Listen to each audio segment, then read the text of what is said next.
Hello po sa ating lahat. Good morning. So nandito ngayon tayo sa Dulit, sa Barangay Pilar, Bulinaw, Pangasinan. Lalong-lalo na kurang taga Isla, particularly taga Pilar, Sitisawanin, Dulit. Yun ang tawagan mo. Okay? Ayan. Dati-dati walang mga bahay dito noong kabataan namin. Kaya ilan lang ang bahay ngayon. Marami na. Okay. Yan yung tumuro noon. Diyan kami umiigib ng tubig. Napakasarap ng tubig na yan. Napakalinis. Pero ngayon, kaunti na raw. Matagal na rin akong hindi nakapunta dyan. Pero mayroon pa rin. Kaya lang kaunti na yung tumutulo.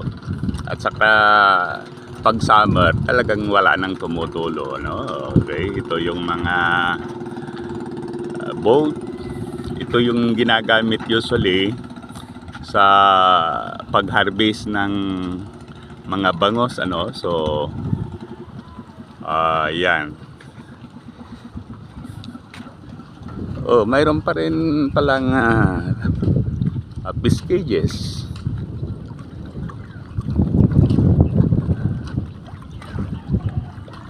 Aywan ko kung fish cages.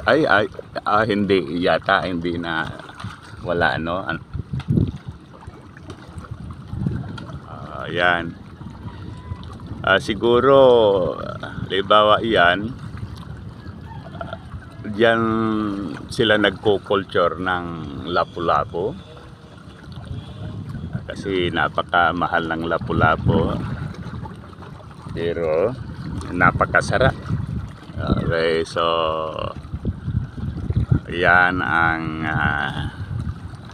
so yung Dulit. Medyo hindi na naayos kasi hindi na rin dumadaan yung mga pumupunta ng bayan dito. Ang tanging gumagamit na lang itong mga nag-harvest ng mga bangos. Okay, noong kabataan namin, dito rin kami nagtatambay noon.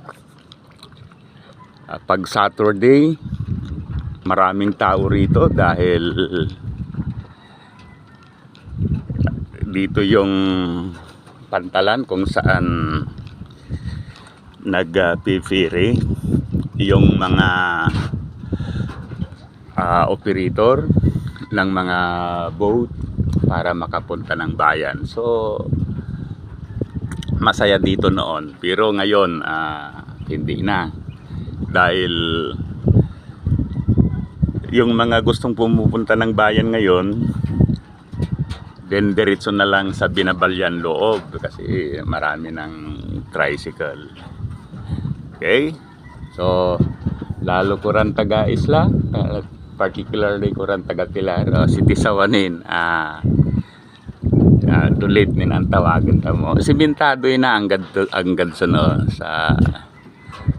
sa anggawan ng sitinin na pantalan. Ang ganda guys, simentado na. Okay, yung mga bahay na yan, bago na yan, Okay, so that's all. Sana i-like at saka subscribe sa ating YouTube channel. Mabuhay tayong mga Pilipino at mabuhay din tayong mga taga Pilar. Salamat!